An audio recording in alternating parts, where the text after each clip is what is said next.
Siapa nak buat ni, baca buku ni 11 amalan kaya. Baca bab 1 je dah kaya dah. Satu lagi menelusuri cinta, lalu hidup dengan cinta dan sayang. Siapa tak berapa cinta beli buku ni, nanti bercinta balik semula. Satu lagi Isteriku Bidadari, 11 kaedah bimbing keluarga. Ini pun buku yang sebelum ni lah, lama juga buku ni. Isteriku Bidadari, 11 kaedah bimbing. Ramai isteri baca rasa nak jadi bidadari. Ini paling ramai sekali suami jumpa saya buat pengakuan ikhlas. Duduk sebelah nangis. Ustaz, baru saya faham, rupanya keluarga macam ni. Biasa baca sampai pukul surat 6 je dah nangis peluk keluarga. Lepas tu tak baca-baca dah. Saya muka surat 6. Bagus abang-abang baca, betul. Abang-abang dalam penjara pun dia baca cerita kisah dia orang. Dia orang baca buku ni yang berubah. Bacalah buku-buku ni. Satu lagi Manzil, hadis Sahih Abu Daud, ada satu orang sakit. Nabi SAW baca Al-Quran dan sakit dia sembuh, hilang. Jadi baca doa-doa, jangan meninggalkan usaha jahil, bodoh. Contoh sakit tuan-puan tak pergi jumpa doktor, tak berusaha, tu nama jahil, bodoh. Tapi meninggalkan amal agama tu sesat. Jadi dua-duanya bersama-sama. Pergi hospital tapi banyak sedekah cepat-cepat. Lepas tu apa dia? Sembahyang hajat 2 rakaat. Sebab seluruh dunia ni Allah beri kita dengan sembahyang. Tuan-puan kalau nak apa-apa, apa dia? Jaga solat, jangan tinggal solat. Apa-apa masalah sembahyang 2 rakaat. Nak apa-apa 2 rakaat. Nak apa-apa 2 rakaat. Seluruh dunia dan akhirat ni Allah himpunkan dengan solat. Nabi pergi Isra' Mi'raj, Nabi dapat bercakap dengan Allah. Nabi pergi Isra' Mi'raj, Nabi berdepan dengan Allah Subhanahu Wa Taala. Maha suci Allah, berdepan dengan Allah, bercakap dengan Allah. Begitu hampirnya Nabi pada Allah, lebih pada Jibril hampir pada Allah Subhanahu Wa Taala. Itu Isra' Mi'raj. Maha suci Allah. Tapi kemudian bila Nabi balik, Allah ganti dengan solat. Untuk tu bila solat ni hadiah Allah yang besar. Tuan-tuan kalau ada apa-apa buat apa? Solat 2 rakaat, minta ke Allah. Ada apa-apa buat 2 rakaat, buat 2 rakaat, buat 2 rakaat. Seluruh masalah dunia Allah selesaikan dengan solat. Sebab tu dalam Quran kata orang solat ni dia akan bahagia hidup dia. Innal insana khuliqa halu'a. Manusia dicipta bersifat keluh kesah, dapat kesenangan sombong lupa diri, dapat kesusahan marah-marah. Kata Allah bukan begitu orang solat, yakni yang kekal menjaga solat. Ahli solat dia takkan terlalu bersedih. Dia sedih tapi sedih dia tak melampau. Dia susah dia tak melampau. Untuk tu jaga solat, ahli solat. Solat dengan jaga solat beza di langit dengan bumi. Sa'ad Abi Waqqas kata, aku sempat tanya pada Nabi Muhammad SAW, apa maksud jaga solat? Sa'ad Abi Waqqas kata, solat di awal waktu. Untuk tu mulai ini sembahyang jemaah kat masjid, jangan tinggal sembahyang jemaah. Bila kita jaga solat, seluruh masalah dunia akhirat Allah selesai. 7 petal langit, 7 tala bumi, semua dalam genggaman siapa tuan-puan? Allah. Malaysia ni siapa punya? Amerika siapa punya? China siapa punya? Singapura siapa punya? Bumi siapa punya? Langit siapa punya? Hutan-hutan siapa punya? Lautan siapa punya? Siang siapa punya? Malam siapa punya? Kita siapa punya? Tangan kita siapa punya? Semua apa yang kita nampak ni siapa punya? Yang jadikan semua ni siapa? Yang sedang jadikan siapa? Yang telah jadikan semua siapa? Dan akan menjadikan segala sesuatu siapa? Allah. Untuk kenapa kita nak minta selain daripada dia? Minta ke Allah. Sebab tu kita kena sembahyang. Tapi orang Islam ni tinggalkan sembahyang. Tak jaga solat, solat tak awal waktu. Kita kemudiankan solat. Sebab tu hidup kita tak bahagia. Aisyah radhiyallahu anha kata, azan dilaungkan Nabi SAW macam tak kenal kami. Ni asas nak jadi baik. Orang tanya Nabi, apa amal paling afdal? Nabi sebut solat di awal waktu. Solat di awal waktu. Aisyah kata azan radhiyallahu anha, azan Nabi tak kenal sesiapa. Sayyidina Umar letak dekat surat tulis, aku memerhati solat. Setiap surat-surat dia hantar kat mana-mana, pada ayat dia, aku memberati solat lebih daripada perintah-perintah yang lain. Aku meyakini orang jaga solat akan jaga perintah Allah yang lain. Orang cuaikan solat, dia akan cuaikan perintah Allah yang lain. Untuk tu jangan tinggal solat, berjemaah kat masjid yang lelaki. Yang perempuan boleh jemaah kat masjid atau solat awal waktu di rumah, tapi jaga solat awal waktu. Siapa ni nak sembahyang jemaah kat masjid yang lelaki semua sekali, nak solat awal waktu yang perempuan, masya-Allah. Jangan tinggal solat berjemaah lagi. Pergi kat masjid, azan pergi masjid. Azan pergi masjid. Abu Bakar Siddiq sebelum wafat, sebelum meninggal, Amr Anas minta nasihat. Kata Abu Bakar Siddiq, siapa jaga solat awal waktu, Allah akan jaga dia di dunia. Siapa sembahyang subuh awal waktu, Allah akan jaga dia di dunia dan di akhirat. Siapa pandang rendah pada janji ni, Allah murka pada dia. Untuk tu jangan tinggalkan solat. Jangan tinggalkan solat. Jaga solat fardu awal waktu.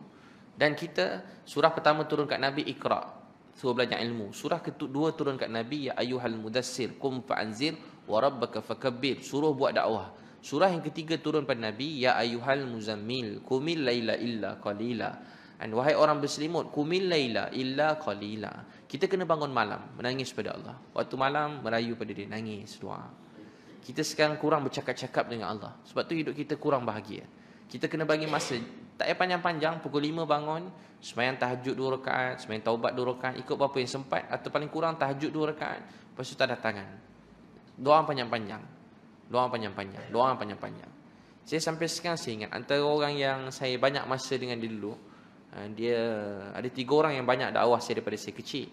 Tapi ada satu orang ni, nama dia Haji Tahir, Cikgu Muhammad Tahir, Cikgu MRSM. Saya daripada kecil, dia mula-mula ajak saya Cikgu Muhammad Noor bin Jaafar. Lepas tu Cikgu Muhammad Tahir. Saya daripada darjah 6, saya ikut dia. 3 orang yang ajak saya ni tak pernah tinggal semain tahajud.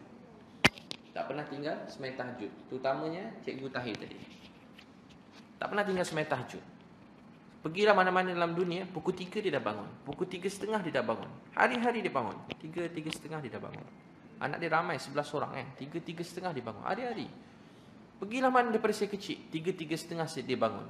Saya ingat masa tu saya dah besar sikit, daripada satu form 6. Sepatut pergi dakwah satu tempat. Sebulan lebih kan, 40 hari. Dia datang kat depan rumah saya, dia tunggu lepas Zohor. Ebi, jom. Saya kata tak boleh Ji, saya nak study je, nak periksa tahun depan ni. Sebenarnya cerita sekolah banyak tertinggal. Dia tunggu pada Zohor sampai asar. Dia bagi dalam kereta, tunggu depan rumah saya. Tak balik dia. Aduh pakcik, tunggu juga lagi. Lepas tu dia pergi surau semai asar. Lepas asar dia tunggu depan rumah saya. Daripada asar tu sampai ke petang, maghrib dia tunggu saya depan rumah. Tak bergerak lagi, bagi kat depan rumah. Dah tua Haji tu. Tapi dengan saya kawan karib, baik. Lepas asar, dia hari-hari dia bangun pukul 3. Lepas subuh dia akan baca Quran sampai duha. Hari-hari. Saya kenal dia. Tak pernah satu hari pun miss. Lepas asar dia zikir. Lepas tu saya dengan dia akan pergi cari orang berdakwah sampai isyak. Hari-hari. Sebelum maghrib singgah makan roti canai. Hari-hari dia buat macam tu. Sampai sekarang saya ingat. Tapi apa dia? Dia tak pernah tinggal tahajud pukul 3 pagi. Hari-hari. Allahu Akbar. Lepas tu bila saya dia akan zikir. Sampai subuh tu dia zikir. Dia zikir 1000 kali ke apa tak.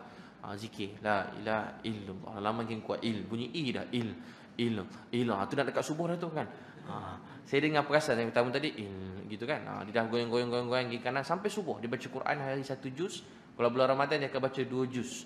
Tak pernah tinggal daripada saya umur 12 tahun sampai saya besar. Satu hari tu saya pergi dekat masjid. Saya dah lama tak jumpa dia pindah tempat lain. Tiba-tiba saya sampai dekat Seri Petaling Kuala Lumpur tu. Saya balik pada Johor. Tiba saya tengah duduk, saya nak tidur. Tempat semua penuh. Saya tidur kat tempat saf sembahyang. Masa saya tidur kat saf sembahyang, saya dengar dia tengah doa. Dia doa. Dia nangis sikit hari tu. Dia jarang doa nangis-nangis sangat, dia doa nangis. Sekali tahu dia doa kat siapa? Dia sebut nama saya. Dia sebut nama keluarga saya. Saya sampai sekarang saya ingat. Dia dah meninggal dunia dah. Sampai sekarang saya ingat. Rupanya ada orang kita lama tak jumpa, dia tak berhenti doa nama kita dalam doa dia. Saya kadang-kadang bila malam-malam bila saya sedih, saya bukan menangis sebab baik ke apa. Tahu tak apa saya selalu sedih sekarang? Bila saya nangis juga. Tahu fikir apa? Saya terfikir orang-orang yang banyak bimbing didik saya, dia orang meninggal dalam keadaan sangat baik. Dia orang tak ada cinta dunia, orang pun tak kenal dia ikhlas. Dia biasa-biasa. Tapi begitu ikhlas amalan dia setiap hari, tak pernah tinggal. Dia berdakwah, dia sayang keluarga, dengan anak-anak mesra. Subuh dia bawa semua anak-anak pergi masjid surau. Orang-orang yang ikhlas begini, dia tinggalkan dunia. Selalu doa dengan Allah rasa malu. Ya Allah, saya tak macam kawan-kawan saya yang lain. Dia dah meninggal dunia keadaan yang baik-baik. Dia meninggal dunia keadaan baik-baik. Ada seorang kawan saya, budak lagi, nama Huzaifah, kecil lagi. Saya banyak dakwah dia, saya dah besar. Dia MRSM juga. Dia budak-budak, saya besar dah. Saya dakwah dia dakwah sampai semua satu MRSM tu punya semangat makan dalam dulang. Sampai pengetua dia panggil saya, marah saya, beritahu kenapa budak-budak makan dalam dulang. Sampai sekarang saya ingat. Dia marah, bukan marah, saya sayang pengetua. Semua saya sayang. Dia panggil saya, Ebi, dia orang makan dalam dulang. Lepas tu, dia orang selepas semayang, pergi bandar. Satu MRSM tu pergi bantai pakai serban. Pergi bandar, semua pakai serban. Lepas Jumaat, saya ceramah, semua budak-budak sekolah datang. SMKA, budak MRSM, cakap kat belakang. Saya ingat sampai sekarang, cikgu dia datang. Saya masa tu muda-muda, semangat. Saya macam kurang sikit pandai. Sekarang pun tak pandai juga. Kurang pandai berkomunikasi orang tua-tua, dewasa ni. Saya tengah duduk ni, ramai penuh ni. Cikgu dia orang datang, panggil. Panggil dia orang, jangan dengar. Ajaran sesat tu. Sampai sekarang ingat, jangan sesat tu. Dia orang tarik. Jadi ustaz dia orang panggil, dia orang bangun, tinggalkan saya. Sampai sekarang saya ingat. Saya tak marah, saya memang sesat juga, nampak muka macam sesat sikit muka kan. Jadi dia orang bangun, pergi. Tapi Huzaifah ni, dia dakwah kat Sabah. Dia meninggal dunia. Masa tu lepas kuliah subuh, air tak ada kat masjid. Dia pergi mandi kat sungai belakang. Belakang tu takdir Allah, dia pandai berenang. Takdir Allah dia terjun, tak naik-naik, dia meninggal dunia. Orang cepat terjun, dia selamat. Huzaifah meninggal. Dia semayang jenazah balik kat KL, kat Sabah tu ramai semayang. Sampai kat Sitaling tu ramai semayang. Sampai dekat kampung di Sabak Bernam penuh orang semayang. Sampai sekarang saya ingat. Ada kedua kawan saya yang meninggal, Dr. Sahari. Kami sama-sama belajar. Kami siap berlumba. Berapa orang yang kami dapat batalkan tiket dia dapat berdakwah. Atau berapa orang kami dapat ajak masuk Islam kat universiti. Kat UPM, saya suka ajak orang masuk Islam juga. Daripada dulu memang minat ajak orang masuk Islam. Jadi dia berlumba berlawan tu dekat kertas. Nama Dr. Sahari. Dia awal dapat PhD, jadi pensyarah. Dan dia meninggal dunia. Dia kena kanser. Sebulan sebelum meninggal tu, 2 bulan, suara dia tak keluar. Tak keluar. Dia tak pernah tinggal semain tahajud. Semua yang saya sebut ni saya kenal. Saya mengaku terus terang lah. Saya tak mampu nak tahajud macam diorang semua. Kerana tak tahajud pun saya. Kalau saya geram, bantai tidur. Subuh baru saya bangun. Itu saya. Kawan saya ni tak. Dia takkan tinggal Quran, tak tinggal tahajud. Tu amalan dia orang. Quran tak pernah tinggal. Ni orang saya sebut ni semua. Quran tak pernah tinggal. Hari-hari baca Quran.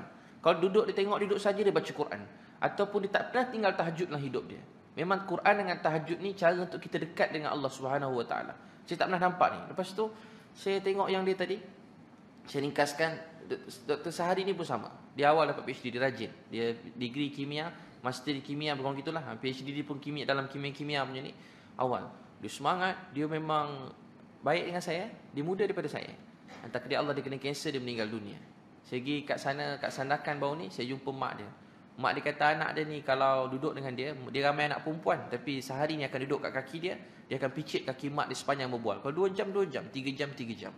Mak dia kata, buat apa kau duduk bawah nak? Duduk atas kursi. Tak apalah mak, kaki mak ni lah syurga untuk saya. Picit kaki mak dia. Picit. Dia tak cakap banyak. Sampai bila saya cerita pasal Sahari, mak dia nangis. Tahu tak sebab apa? Semua anak-anak mengadu dengan mak. Saya pun sama. Tapi mak dia kata yang Sahari ni, mak dia mengadu dengan dia. Sebab dia tak cakap banyak. Dia dengar, mak okey, sihat. Mak macam mana kat rumah. Dengar cerita-cerita ni, cerita tu. Dia meninggal dunia. Umur dia baru 28 tahun. Yang Huzaifah tu lebih kurang 24 tahun. Muda-muda kan? Tu kawan-kawan baik saya. Saya sampai terfikir, Allah dah hantar 2 orang dalam hidup saya. Yang sangat rapat dengan saya. Yang ikut saya hari-hari. Tapi 2 orang tu meninggal dunia supaya jadi pengajaran untuk saya, supaya saya sedar. Tapi saya tak sedar-sedar juga. Lain-lain juga. Tiba yang ketiga pula. Azman baru ni ikut saya. Tu lagi lah, dapat duit gaji, belanja satu budak kampung, semua sekali subuh-subuh, ada 50 rumah dia ketuk setiap subuh. Rumah budak-budak muda, ketuk. Subuh-subuh pergi ketuk semua orang, pusing dengan motor. Dia ikut saya, kalau pergi mana-mana, saya tak payah risau. Kalau dengan Azman pergi mana-mana, pembantu saya, kalau dengan Azman, saya tak payah risau. Sampailah macam tadi, sampai lewat ke, dia mesti pukul 4.30 dia dah bangun. Saya tak payah risau, dia mesti tengah semayangnya. Sampailah pukul 3, dia drive. Tapi tak payah risau, pukul 4 kan dia dah bangun dah. 4.30 hari-hari dia dah duduk semayang dah. Budak muda lagi. Budak muda. Kuat semayang semua sekali. Yang Azman ni pun masa saya pergi berdakwah kat Batu Pahat, dia sakit kena demam denggi. Bantah balik KL, sampai KL tak sampai seminggu, dia meninggal dunia. Dia pernah datang sini dengan saya kot. Dia meninggal dunia.